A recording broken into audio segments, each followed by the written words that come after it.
Mr. Terry, you have an amendment at the desk. Clerk will report the Terry amendment. Terry 1.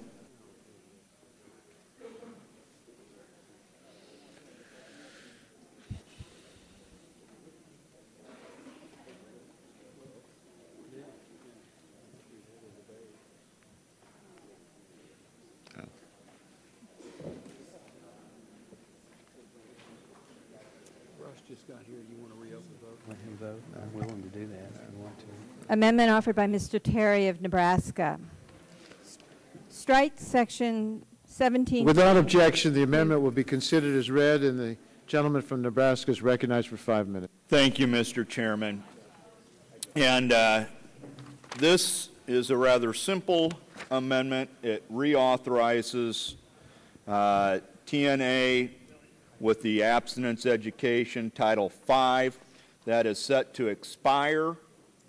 It needs to be reauthorized, and so this reauthorizes that section from 2010 through 2012. And we've participated, engaged in a discussion on abstinence-only education, of which Title V is abstinence education, and this has been well established since 1996. It had several years where it was fledgling, a variety of different curriculum. And I would like to discuss some of the or participate or extend on some of the discussion that we had prior. I actually believe many of the reports that I have read and studies that I have read that abstinence-only education, when done in its more mature way that's been done for the last several years, is an effective tool. Abstinence education, as it has evolved, is a more holistic, health-based program that starts with the first premise of abstinence and keeps that theme throughout as it discusses in a holistic way the health of the person, all the way from its the person's mental health, what defines healthy relationships, as part of healthy relationships, learning how to say no, boosting self-esteem, and when we get to the area of the sex education part, condoms, they use evidence-based, and so I feel that it's been effective. Now, there was a government study requested by Henry Waxman, helped guided, I believe, by participants of his staff, and it did conclude, as Ms. DeGette, my friend from Colorado, stated, that it made a conclusion that abstinence-only programs under Title V have been ineffective. But as I looked through that, what I saw is that they were looking at some of the curriculum that was used by a couple of organizations when they first started out. And so I believe that study did not reflect the current state of abstinence-only education. So I stand or sit here today and ask that we simply extend Title V TMA for 2010, 2011 through 2012. One last thing that I want to bring up just anecdotally in my district. I'm not proud of the fact that Douglas County, my home, has one of the top 3 sexually transmitted disease ratios to young people. I'm thoroughly embarrassed by that. Our Douglas County Health Department has done a good job. All of their efforts are traditional sex education, give out condoms, and not like the abstinence-only programs. Omaha Public Schools is not an abstinence-only. In fact, none of our public schools is an abstinence-only except for one, Boys Town. Amazingly, Boys Town is full of at-risk youth, but yet the criteria, anecdotally, of those folks, those young people that are placed mostly by courts in Boys Town have a lower rate than their peers of sexually transmitted diseases because they are taught abstinence only. So if the last vote incorporated abstinence only, let's do the right thing and reauthorize and extend TMA, TNA, and Title V. I yield back my time. Mr. Chairman. Would the gentleman yield? My last 9 seconds, I yield. I support the Terry amendment. I hope we don't have a long debate on it. We just spent about 40 minutes on abstinence in the CAPS amendment, so it's pretty well known and people's positions are probably pretty well defined. But this is straight reauthorization of a program that expired last month, and hopefully we could support it and move on. Mr. Chairman. Gentleman's time has expired. Mr. Gett. Seek recognition in opposition to the amendment.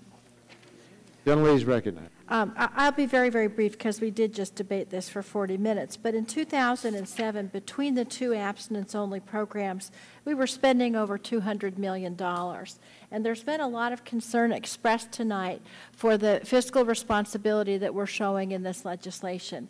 And for whether or not the programs, there was extensive grilling of Ms. Capps on her amendment about evaluation and outcomes. And I really do think that we should hold every federal program to that standard. In truth, the Mathematica study was only released 2 years ago, and it did take all of these programs into account. And yet sexual activity among teenagers was no different if they had abstinence only or abstinence and science-based programs, as Ms. Capps' amendment is encouraging.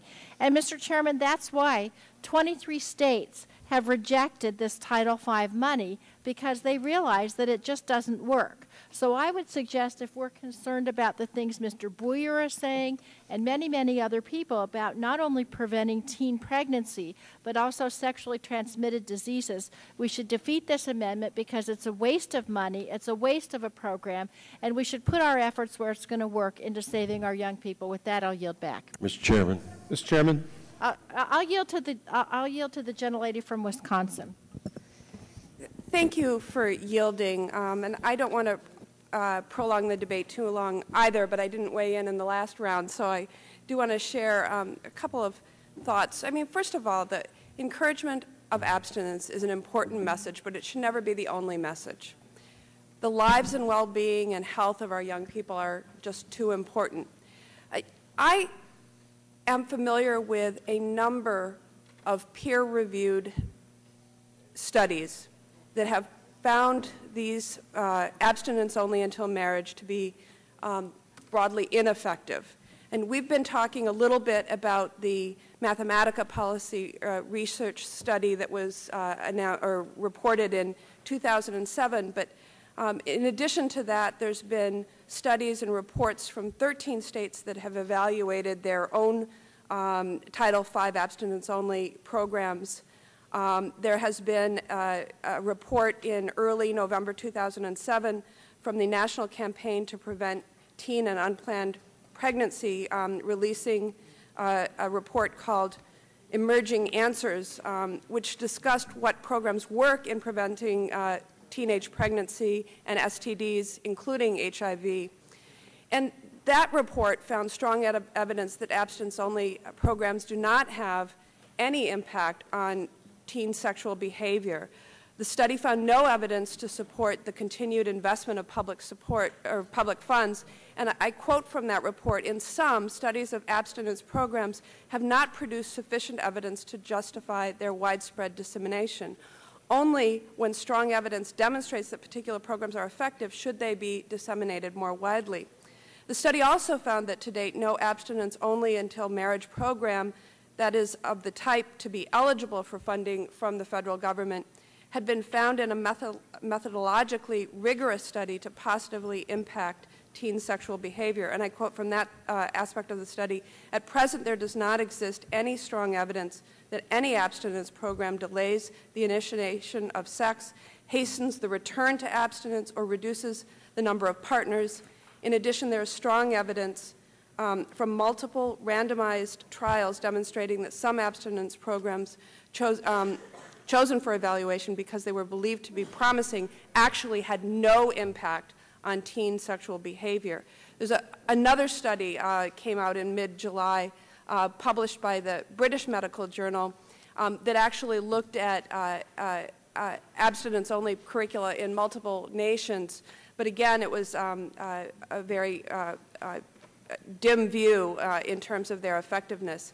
And lastly, the Institute of Medicine has called for the termination of abstinence-only programs because they represent, and I quote, poor fiscal and public health policy, and leading public health and medical professional organizations, including the American Medical Association, the American Academy of Pediatrics, the Society of Adolescent Medicine, and the American Psychological Association, have raised serious ethical concerns about U.S. support for such programs.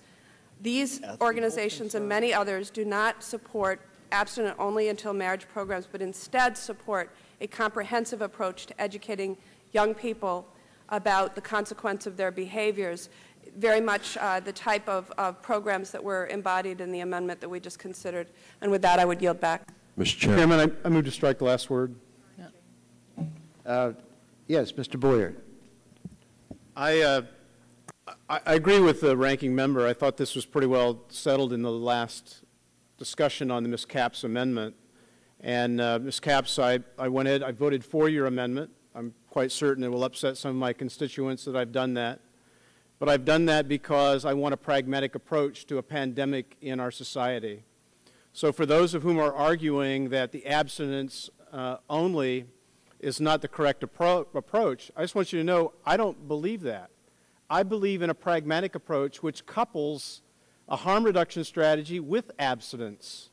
So when you do that, please don't argue against what Mr. Terry is trying to do. We should be doing both. You should be supporting the goals of Mr. Supak and Mr. Terry and those of us that are here, and Ms. Capps, your willingness to work with myself and Dr. Murphy to make sure that we've got a level of comfort with regard to who is doing the education and teaching. But I'm going to call out one of the OBGYNs that sit on this committee. Because to Mr. Scalise, I put that warning out to him that there are forms of sexually transmitted diseases that you're not protected against if you were to use a condom. So, Dr. Burgess, I'm going to call you out. I'm going to call you out and I'm going to yield to you because bring some clarity to our debate here, because there are sexually transmitted diseases that if in fact you say, okay, let's go ahead and use a condom, you're still going to have trouble unless you take an abstinence until marriage approach. Dr. Burgess, I'm going to yield to you. Call you out. Thank you, Mr. Boyer. I appreciate the recognition, your willingness to yield to me. I had hoped to remain relatively quiet during this debate. But hearing Mr. Representative Terry's, the pain in his voice about the amount of sexually transmitted disease in some of his communities, and it really, I take him at his word. I do believe that was pain that we were hearing from Representative Terry. And Mr. Boyer alluded to a very startlingly high number of sexually transmitted diseases. Now, we came through in the last century the scourge of 2 sexually transmitted diseases that ultimately were cured by antibiotics, and everyone thought, well, those days are now long past. But there are other diseases that were out there the whole time and only more recently have received our recognition and our cognizance. And 2 of those illnesses are viral illnesses. And the use of any type of barrier or spermicidal contraception will provide no protection. And in fact, they may even be more dangerous because they provide the illusion of protection when in fact no protection exists at all. And I just recall in my own experience at my little hospital, we had another very popular Democratic president, Bill Clinton, and his Surgeon General really promoted the use of condoms. And I will never forget the explosion of herpes simplex virus we had in one of our high schools shortly after those commercials hit the public service announcements on the airwaves. They do not protect against the herpes simplex virus. That's a skin-to-skin transmission, and the skin involved may not be covered by a condom. They do not protect against human papillomavirus, and although there's some promise from a new vaccine that was recently introduced, there is no evidence that barrier and spermicidal methods will protect against human papillomavirus, which may lead in susceptible individuals with the right type of viral strain, may lead to cancer of the cervix in vulnerable individuals in the future. So these are terribly important issues, and they really shouldn't be so casually dismissed here at 11 o'clock at night. This does require some significant thought. I support Mr. Terry's efforts. I think he's to be applauded for taking what he knew might be an unpopular stand in this committee, and I intend to vote for his amendment when it comes to a vote. I'll thank Mr. Boyer for the time, and I'll yield back to Mr. Boyer. Thank you. I reclaim my time. So, Ms. Capps, this is exactly, let me go back to, I'll be circuitous now. This is exactly why I supported your amendment, so that we can couple both. Your goals to make sure that the education is out there, that these individuals make informed judgments about their own bodies. If they want to take risky behaviors, there are consequences from that, not only to you, but perhaps to others on down the line in the future. And when we couple the education along with abstinence, we can go after this pandemic that we have in our society. So what I'm hopeful here is that we can combine our efforts, your amendment along with Mr. Terry's, and I think it would be good for our country. With that, I yield back. Mr. Gentleman yields his time back. A chair recognizes himself. I want to suggest, Mr. Boyer, that we be pragmatic. In the adoption of the CAPS amendment, abstinence-only programs at work can qualify for funds. But this Title V abstinence-only program has been a failure. It's gone through a randomized controlled study, and it had no impact on whether teens had sex compared to the control group, no impact on the age of first sex, no impact on the number of partners, no impact on rates of pregnancy or sexually transmitted diseases. So when it was measured, it came up short. It failed. And in fact, so many states, 25 states, decided not even to accept funds because they just didn't think it was worth it to take government funds from the federal government and then be so restricted that they could only say that they would have an abstinence-only program based on a curricula that didn't work. Medical organizations agree that this program hasn't had the right approach. The Institute of Medicine recommended we eliminate the abstinence-only requirements. The American Medical Association, which also supports our bill, by the way, opposed the sole use of abstinence-only education as defined under Section 510. And so I think we ought to stick with this Healthy Teen Initiative. We've adopted it. Let the states do programs based not on ideology, but on pragmatism. What works? And abstinence-only programs and other models would be eligible if they are scientifically shown to reduce teen pregnancy or sexually transmitted disease. Mr. Chairman, would you yield to me? I'd be happy to yield to Ms. Harman. Yeah, I have not spoken during this debate, but like most others here, I feel intensely on this subject. And most of us are parents, and we had to think carefully about what to counsel our own children. I would just suggest that based on what Mr. Boyer said, and I've been listening carefully to what he has had to say in this debate, and I commend him for his vote on the CAPS amendment, and Dr. Burgess, I don't think any of us should support a condom-only program either.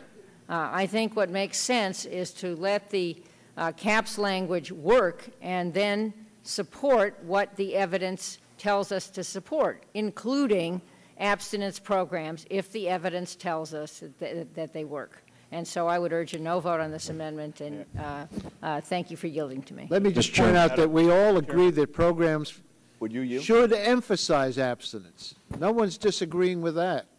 But if you only talk about abstinence and don't educate teenagers about the fact that they ought to be knowledgeable about public health information, and that condoms do work most of the time, and if they're going to be sexually active, and we would discourage it, but if they are going to be sexually active, there are some steps they could take to minimize the risk. Again, the point that Mr. Boyer made, look for risk reductions.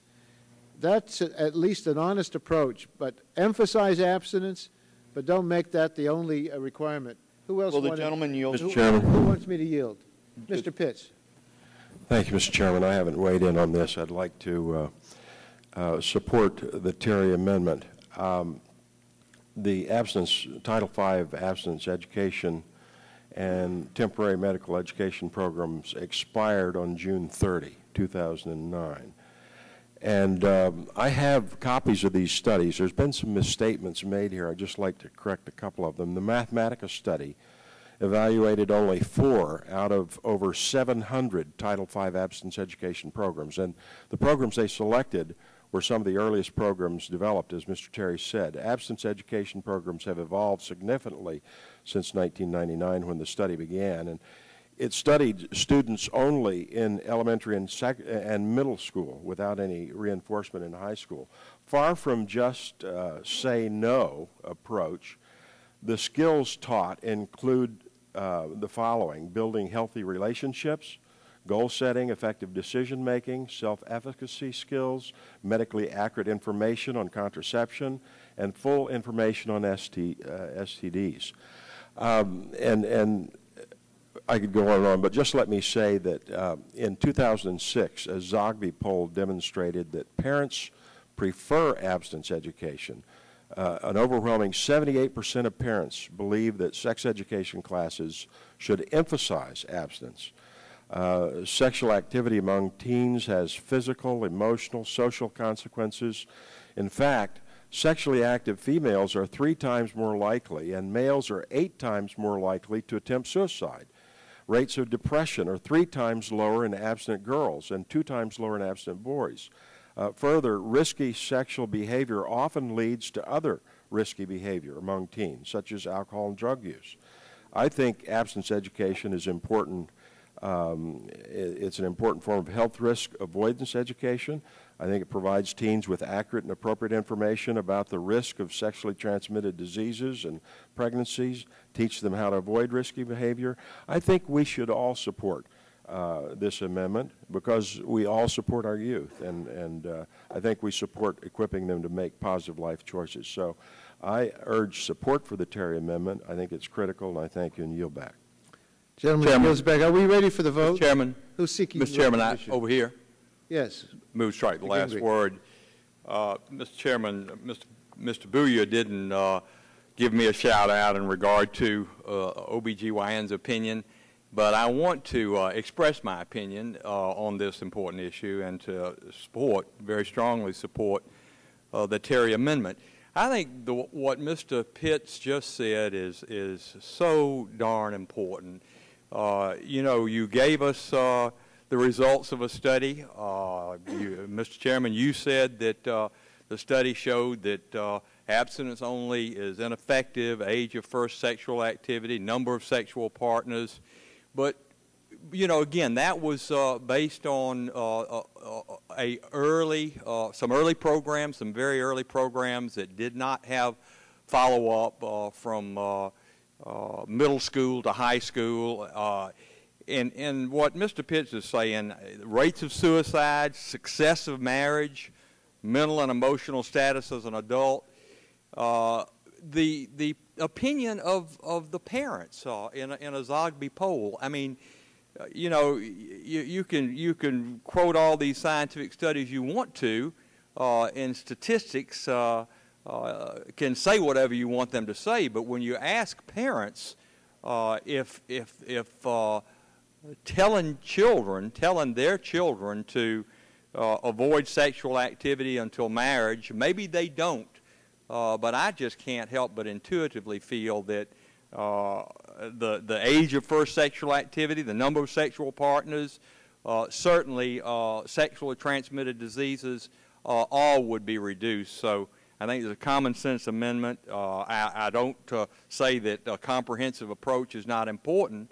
It is important. But this Title V funding is very, very necessary, and I want us to continue it, and I fully support the Terry Amendment, and I yield back. Let's go for the vote now on the Terry Amendment. All those in favor of the Terry Amendment will say aye. Aye. Opposed, no. No. Well, let's go to a roll call vote.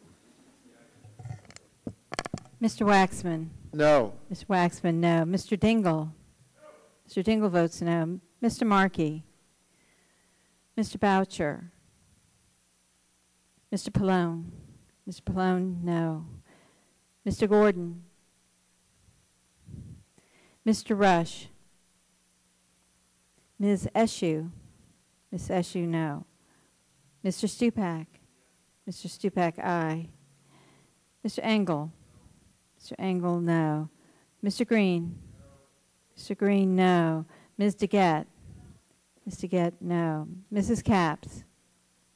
Mrs. Capps, no. Mr. Doyle? Mr. Doyle, no. Ms. Harmon?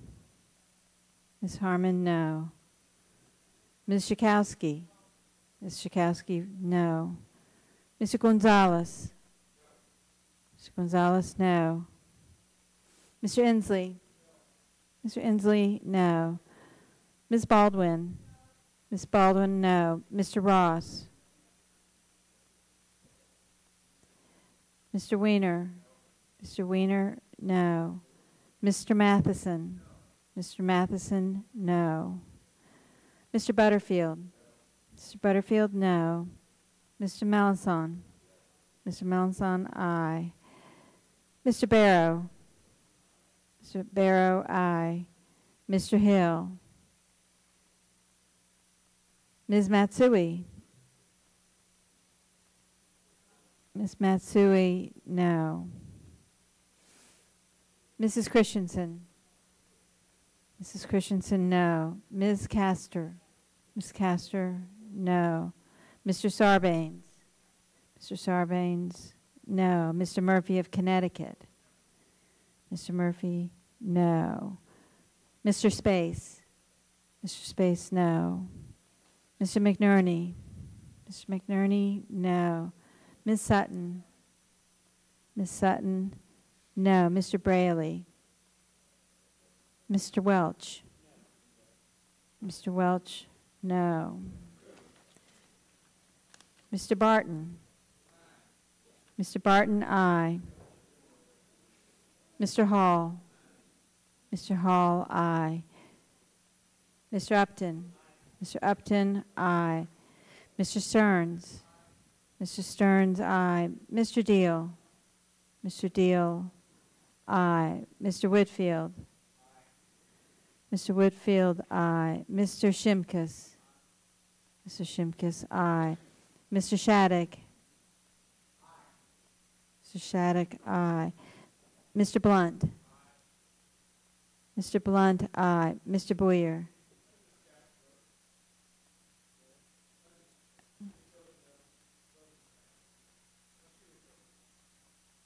Mr. Chairman. She's voted no. Mr. Boyer, aye. Mr. Odanovich? Mr. Odanovich, aye. Mr. Pitts?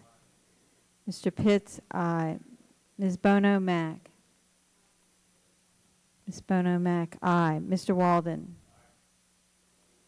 Mr. Walden, aye. Mr. Terry?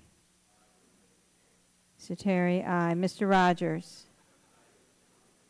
Mr. Rogers, aye. Mrs. Myrick? Mr. Myrick? Mrs. Myrick, aye. Mr. Sullivan?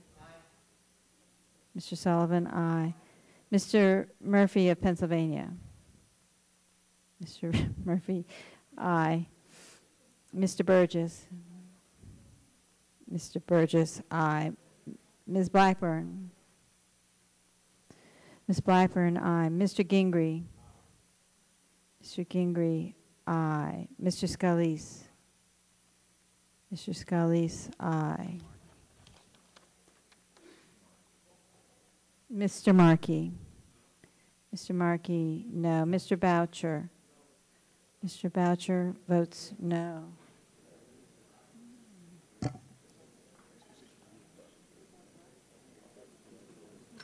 Mr. Ross? Mr. Ross votes no.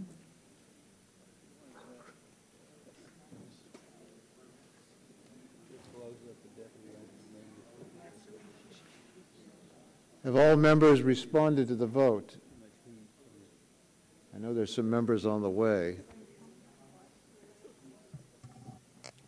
Well, any member wish to change your vote? If not, the clerk will tally the vote and announce it.